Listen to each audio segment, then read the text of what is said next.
Have you ever woken up feeling stiff, a little achy, or just generally sluggish, even after a good night's sleep? Perhaps you've noticed that everyday tasks feel a bit more tiring, or that your joints seem to creak and groan more than they used to. It's easy to just shrug and say, "Well, that's just part of getting older, isn't it?" But what if I told you that a lot of those nagging aches, that persistent fatigue, or even that brain fog you sometimes experience, might not just be about the years ticking by? What if there's something quietly, almost invisibly, at play within your body, contributing to how you feel every single day?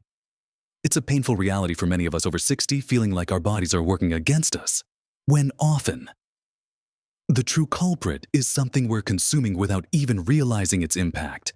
There's a hidden secret behind much of this discomfort, and it's tied directly to what's on our plates. So in this video, we're going to pull back the curtain on 6 common foods that are quietly fueling inflammation in your body after 60, without you even knowing it. Understanding this isn't about restriction, it's about empowerment, giving you the knowledge to make small, yet profound, changes that can truly transform how you feel. So, make sure you watch until the very end, because I'm going to share something truly surprising that could change how you approach your meals and how you feel every single day. Let's dive right into the first food category that's often a stealthy contributor to inflammation: refined sugars and high fructose corn syrup. Now, we all know sugar isn't exactly a health food, but its role in inflammation, especially as we age, is often underestimated. Think about it: that sweet treat, that fizzy drink, or even some of those breakfast cereals marketed as healthy often contain alarmingly high amounts of these inflammatory agents. When we consume refined sugars, our bodies experience a rapid spike in blood sugar. This surge triggers a cascade of internal reactions, prompting our bodies to release inflammatory messengers known as cytokines. Over time, these repeated spikes and the resulting inflammatory response can contribute to a state of chronic, low-grade inflammation throughout your entire system. This isn't just about weight gain. It's about how your joints feel, how clear your mind is, and even how well your digestive system functions. For seniors, this can manifest as increased joint pain, a general feeling of fatigue even after rest, and a slower recovery from any kind of physical exertion. You might find yourself reaching for anti-inflammatory medications more often, not realizing the simple fact that the very foods you're eating could be making the problem worse. The truth is, many processed foods, even savory ones, have added sugars. Think about salad dressings, ketchup, canned soups, and even certain breads. They often contain hidden sugars that add up without us even noticing. The shocking truth is that our bodies, as they age, become less efficient at processing these sugar loads. Our insulin sensitivity can decrease, meaning our bodies have to work even harder to manage blood sugar, further stressing our systems and promoting inflammation. So, what can you do about it? It starts with becoming a label detective. Look for added sugars on nutrition labels, and remember that ingredients like dextrose, maltose, sucrose, and corn syrup are all forms of sugar. Instead of reaching for that sugary fruit juice, opt for a whole piece of fruit, which comes with beneficial fiber that slows down sugar absorption. Swap out sugary breakfast cereals for plain oats with some berries and nuts. If you enjoy baking, try reducing the sugar called for in recipes, or experiment with natural sweeteners like a touch of honey or maple syrup. Used sparingly. It's about being mindful and making conscious choices, not about completely eliminating every speck of sweetness from your life, but understanding where the biggest impacts are coming from. The goal is to reduce the frequent spikes and crashes that send your body into an inflammatory overdrive. Now that we've talked about those hidden sugars, let's turn our attention to another common culprit lurking in many kitchens and restaurant meals: processed vegetable oils. I'm talking about oils like soybean, corn, sunflower, and safflower oil. For years, we were told these oils were healthier alternatives to animal fats. But the truth is, many of these oils are heavily processed and contain a very high amount of omega-6 fatty acids, which, when consumed in excess and out of balance with omega-3 fatty acids, can be highly pro-inflammatory. Our modern diets, especially in Western countries, are often skewed heavily towards omega-6s, found in abundance in processed foods, fried items, and fast food. Imagine your body trying to maintain a delicate balance between different types of fats.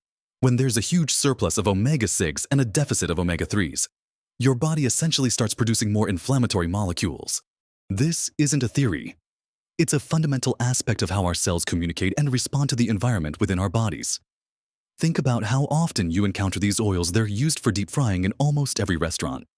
They're the primary oil in most packaged snacks, like crisps and crackers. They're in many salad dressings, margarines, and even baked goods. You might be buying a bag of what you think are healthy crisps, only to find the ingredients list starts with a highly refined vegetable oil. For people over 60, consistent consumption of these oils can contribute to systemic inflammation that impacts everything from cardiovascular health to brain function and, yes, those aching joints. It can even affect the integrity of your cell membranes, making them more rigid and less responsive, which has far-reaching consequences for overall health. So, what's the actionable advice here? It's about making smart swaps in your cooking and being aware of what's in your processed foods. When cooking at home, prioritize healthy fats like extra virgin olive oil for low to medium heat cooking, and avocado oil for higher heat. Coconut oil is another good option for certain dishes. Reduce your consumption of deep-fried foods, whether from restaurants or at home. Try making your own salad dressings using olive oil and vinegar instead of store-bought versions that often rely on soybean or canola oil. And crucially, read those labels if a packaged food has vegetable oil, partially hydrogenated oil, or specific oils like soybean oil high up on the ingredient list. It's a good sign to limit its consumption. By consciously reducing your intake of these heavily processed vegetable oils, you're taking a significant step towards rebalancing your body's inflammatory response and giving your cells the healthy building blocks they need to thrive. And now that we've talked about hidden sugars and those sneaky vegetable oils, let's turn our attention to another common culprit that can quietly fuel inflammation: refined grains. For generations, foods like white bread, white rice, and pasta made from white flour have been staples in our diets. They're comforting, familiar, and seemingly harmless. However, the refining process for these grains strips away the bran and germ, which are the parts rich in fiber, vitamins, and minerals. What's left is primarily the starchy endosperm, which is essentially a simple carbohydrate. When you consume refined grains, your body processes them very quickly, much like refined sugars. This rapid breakdown leads to a swift spike in blood sugar, which, as we discussed earlier, triggers that inflammatory response. Imagine eating a piece of whole wheat toast versus a slice of white bread. The whole wheat version, with its fiber intact, allows for a slower, more gradual release of glucose into your bloodstream, preventing those sharp peaks and valleys that contribute to inflammation. On the other hand, that slice of white bread hits your system almost like a spoonful of sugar. For people over 60 who may already have some degree of insulin resistance or a slower metabolism, this rapid blood sugar surge can be even more problematic, leading to increased systemic inflammation, energy crashes, and a greater risk of developing metabolic issues. Beyond blood sugar, refined grains also lack the beneficial fiber that supports a healthy gut microbiome. Our gut health is intricately linked to our immune system and, by extension, our inflammatory response.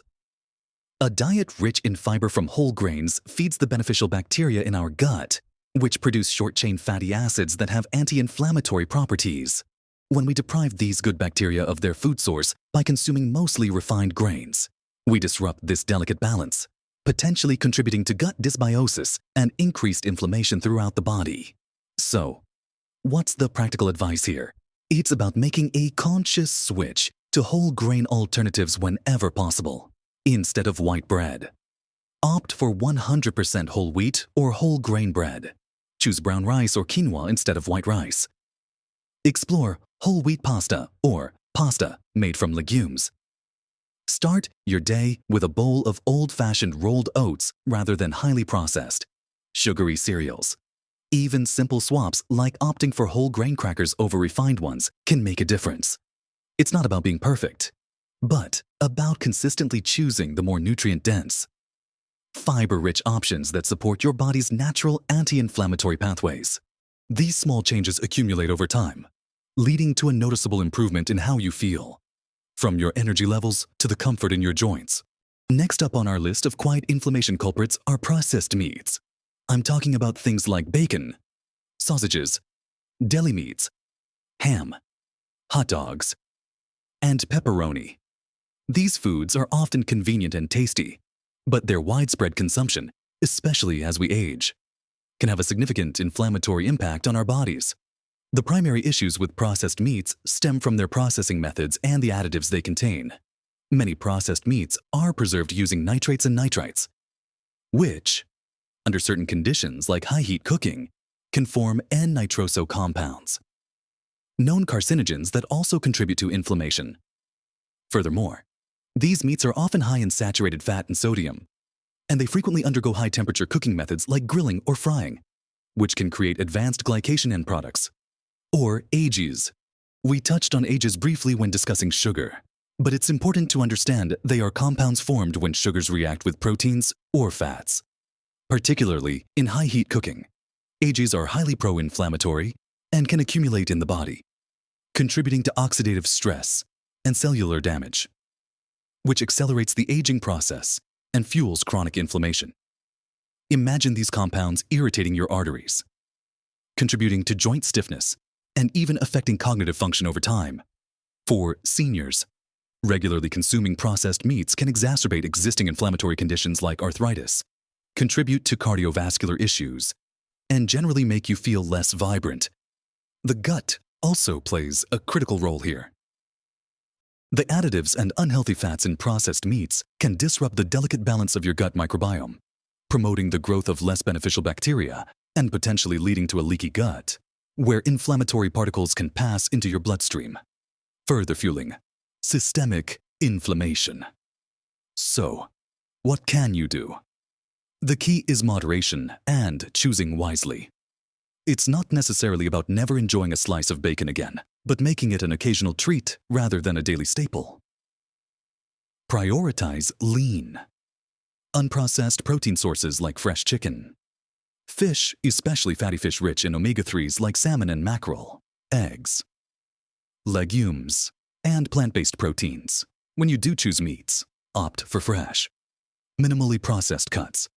If you enjoy sandwiches, consider grilled chicken breast, tuna, or hummus instead of highly processed deli meats. By reducing your intake of processed meats, you're not just avoiding inflammatory compounds, you're also making room in your diet for more nutrient-dense, anti-inflammatory foods that truly nourish your body and help it thrive.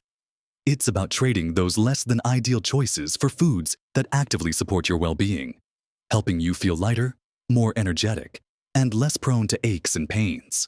And now, for the final 2 foods on our list, starting with something many people turn to thinking it's a healthier option: artificial sweeteners. These synthetic sugar substitutes, like aspartame, sucralose, and saccharin, are found in countless diet products, from sodas and yogurts to chewing gum and sugar-free desserts. The idea is that they provide sweetness without the calories or blood sugar spike of sugar, making them seem like a perfect solution for managing weight or diabetes. However, research is increasingly showing that artificial sweeteners are far from inert, and they can have surprising and subtle inflammatory effects, particularly on our gut health. Our gut microbiome, that vast ecosystem of bacteria living in our intestines, plays a massive role in our overall health, including our immune system and inflammatory responses.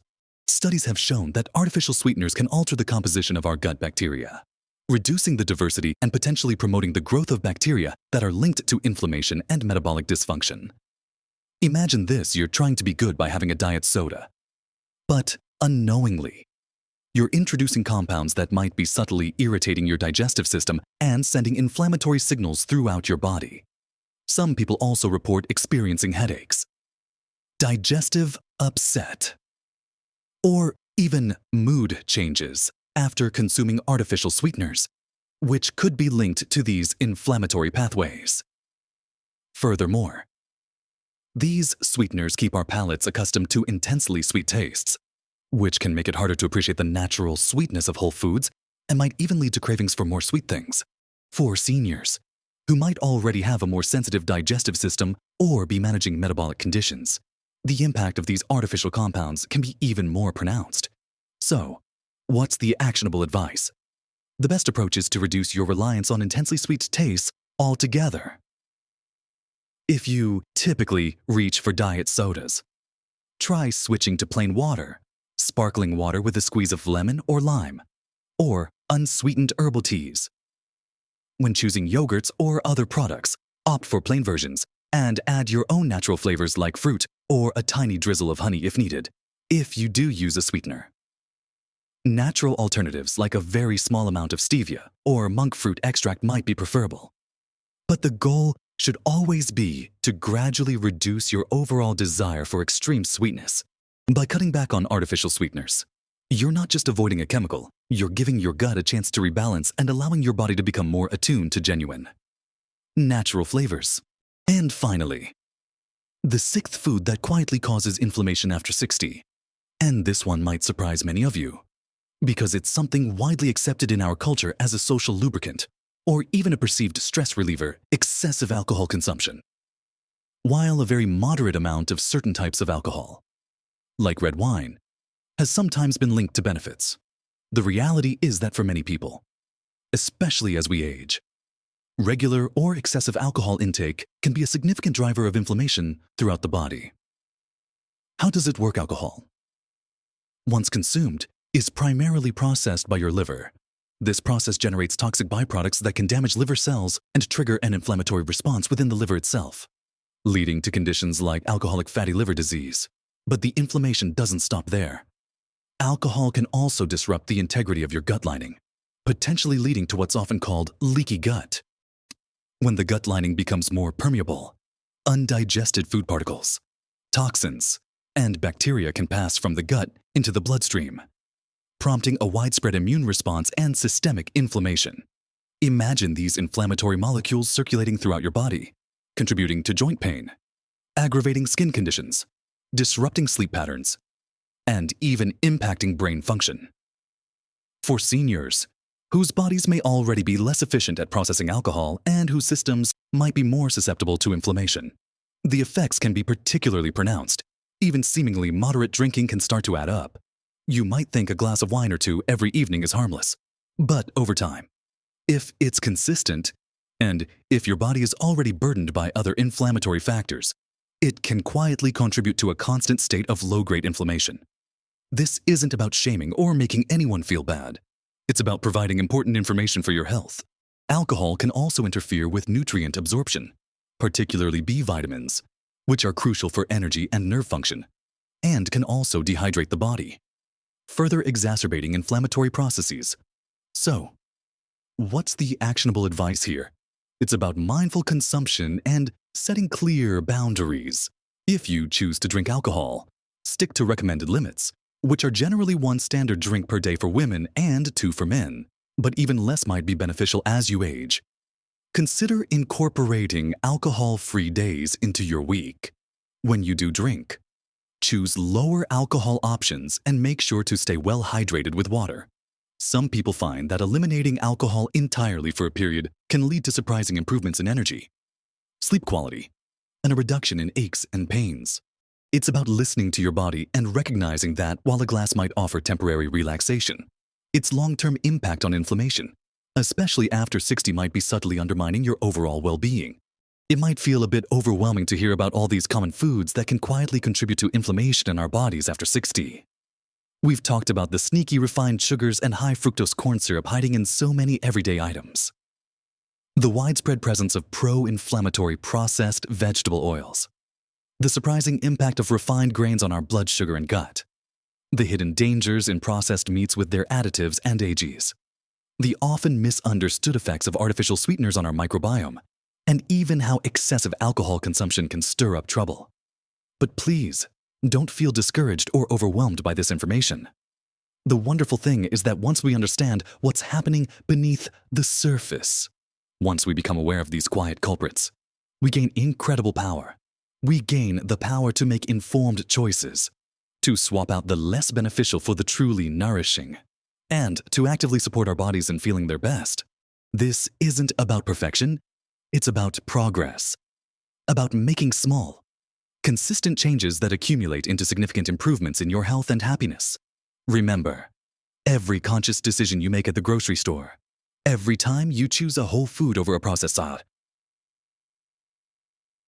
Norichan sends a powerful message of health and vitality to your body. You're not just getting older, you're getting wiser. And that wisdom includes nourishing yourself in the best way possible, giving your body the gentle care it deserves to reduce inflammation and truly thrive. Your body is incredibly resilient and responsive, and even small shifts in your diet can lead to remarkable changes in how you feel, from increased energy and clearer thinking to less stiffness and more comfortable movement. I'd love to hear from you. Have you noticed how certain foods affect how you feel? Or perhaps you've already started making some of these swaps and experienced the benefits. Share your experiences, your tips, and your questions in the comments below. Your insights and journey could truly inspire and help someone else in our wonderful community who might be feeling those same aches and pains. And if you found this video helpful, if it sparked something in you and offered valuable insights, please give it a thumbs up. That tells us we're on the right track and helps more people like you discover this valuable information. And of course, if you haven't already, subscribe to the channel and ring that notification bell so you don't miss out on our future discussions about living your best life, full of energy and joy at every age. Thank you for joining me today. Keep nourishing your body, keep listening to its wisdom, and keep embracing this incredible journey of living well. You deserve to feel fantastic, vibrant, and full of life every single day. Live your best life at every age.